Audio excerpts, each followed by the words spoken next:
Hi, this is Tim Collins from the Ai-Digivac company. We're going to talk to you about recipes for Concerto. So right now we can start the process and we can stop the process and we can put everything back up to atmosphere. But what if you want to create a recipe so we can actually define what all these things are going to do? So what we can do is have several recipe steps. Here we display 10. You can enable the recipe step by having that green slash, or you can disable the recipe step by having this red button illuminated.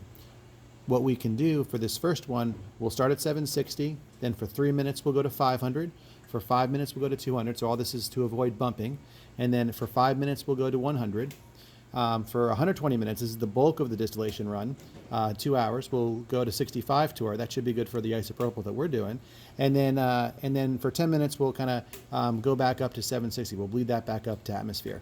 And for that last one, maybe we should ramp that. And that is how you set up a recipe.